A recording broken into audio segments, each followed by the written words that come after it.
कई समस्याएं जिनका इंसान सामना कर रहे हैं वो सिर्फ इसलिए हैं कि हमने वो जागरूकता खो दी है कि कई शक्तियों के साथ तालमेल में कैसे रहा जाए। अगर आप जीवन के तालमेल में आ जाएं, तो आप भी सुबह 3 बजे के आसपास नींद से जाग जाएंगे। उस समय अगर आप बैठकर वो अभ्यास करें जिनकी आपको दीक्षा दी गई है, तो उससे सबसे ज्यादा फायदा होगा।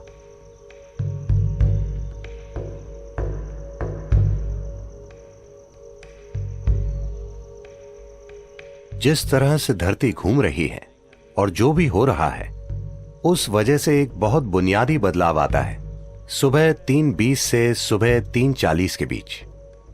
इसे ब्रह्म मुहूर्त कहते हैं। ऐसा बस 33 डिग्री लैटिट्यूड तक ही होता है। आपका सिस्टम, मनुष्य का सिस्टम एक विशेष तरीके से व्यवहार करता है। यह एक संभावना है। तो एक जागरूकता रही है इस संभावना का इस्तेमाल करने की। आपका जीवन उन कई चीजों का परिणाम है जिन्हें हम ब्रह्मांड कहते हैं या जिन्हें हम अस्तित्व कहते हैं। तो हम इस जबरदस्त घटना का परिणाम है जिसे हम सृष्टि कहते हैं। हम अपने आप में एक अलग जीवन नहीं है। तो जब आप तालमेल में होंगे तो कुछ चीजें होंगी। हमारे अमेरिका के टेनेसी में स्थित आश्रम में ऐसे झिंगूर पाए जाते हैं जो 17 सालों में सिर्फ एक बार जागते हैं। क्या आपने ऐसा कुछ देखा है? वो समझ जाते हैं कि 17 साल हो गए और वो जाग जाते हैं। फिर वो बच्चे पैदा करते हैं और सो जाते हैं। वो समझ जाते हैं कि 17 साल हो गए, वो भी बिना किसी अलार्म बेल के। तो ये कैसे होता है? मैं कह रहा हूं कि वो प्रकृति के साथ तालमेल में है। हमने प्रकृति के साथ तालमेल खो दिया है और हमें लगता है कि यही हमारी प्रकृति है। नहीं, कई सारी बीमारियां और समस्याएं जिनका मनुष्य अनुभव कर रहे हैं वो बस इसलिए हैं क्योंकि हमने वो जागरूकता खो दी है कि उन कई सारी शक्तियों के साथ तालमेल में कैसे रहा जाए जो हमें वो बनाती हैं जो हम हैं। तो योग वो तालमेल लाने के लिए है ताकि आप जीवन के साथ लय में हो। अगर आप जीवन के साथ लय में होंगे तो आप भी सुबह 3 बजे के थोड़ा बाद जागेंगे। अगर आप जागरूक हैं तो अचानक आपके अंदर जीवंतता की एक किरण जागेगी, और अगर आप गहरी नींद में भी हों तो भी जाग जाएंगे। आपके साथ यह होना चाहिए। इसका मतलब है आप उसके साथ तालमेल में हैं, आप जीवन के तालमेल में हैं। तो मुझे क्या करना चाहिए? क्या मुझे ध्यान करना चाहिए या क्रिया?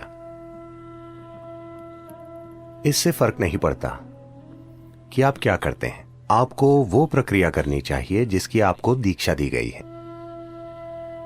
क्योंकि दीक्षा का मतलब है आपको कोई अभ्यास बस सिखाया ही नहीं गया है, आपके सिस्टम में उसे उतार दिया गया है, उसे आपके सिस्टम में बिठा दिया गया है। तो वो जो भी हो, अगर आप में एक जीवित बीज है और आप ब्रह्म मुहूर्त पर जागें और वो अभ्यास करें, तो इससे सबसे ज्यादा फायदा होता है, क्योंकि तब धरती के बर्ताव का आपके सिस्टम पर वैसा ही असर होता है। अगर आप एक विशेष तरह से जागरूक हो जाएं, आपके अंदर एक खास स्तर की जागरूकता आ जाए, तो आप बस जान जाएंगे You will simply know when the time is. कि वो समय कब है। अगर आप सही समय पर सोने जाएंगे तो आपको घड़ी देखने की जरूरत नहीं होगी। आप हमेशा जान जाएंगे कि 3:40 बजे हैं, क्योंकि फिर शरीर एक अलग तरह से बर्ताव करता है। उस समय अगर आप बैठकर वो प्रक्रिया करें जिसकी आपको दीक्षा मिली है, वो नहीं जो आपने किताबों से पढ़ी है, तो सबसे ज्यादा फायदा होगा। उस समय बीज को अंकुरित होने के लिए जरूरी मदद मिल जाएगी, या वो अन्य समय के मुकाबले ज्यादा तेजी से विकसित होगा। यह सिर्फ दीक्षित लोगों के ही लिए है। अगर आप दीक्षित नहीं हैं, आप किताब योगी हैं, तो 3:40, 6:40, 7:40 इससे कोई ज्यादा फर्क नहीं पड़ता। ऐसे लोगों के लिए संध्या काल ज्यादा महत्वपूर्ण होते हैं। संध्या मतलब सूरज के उगने से 20 मिनट पहले से 20 मिनट बाद तक, या सूरज डूबने से 20 मिनट पहले से 20 मिनट बाद तक। दोपहर और आधी रात के लिए भी यही सच है, लेकिन उनकी प्रकृति अलग है। तो ये 2 संध्याएं उनके लिए बेहतर हैं जो दीक्षित नहीं है। 3:40 उनके लिए अच्छा है जिन्हें शक्तिशाली दीक्षा मिली है।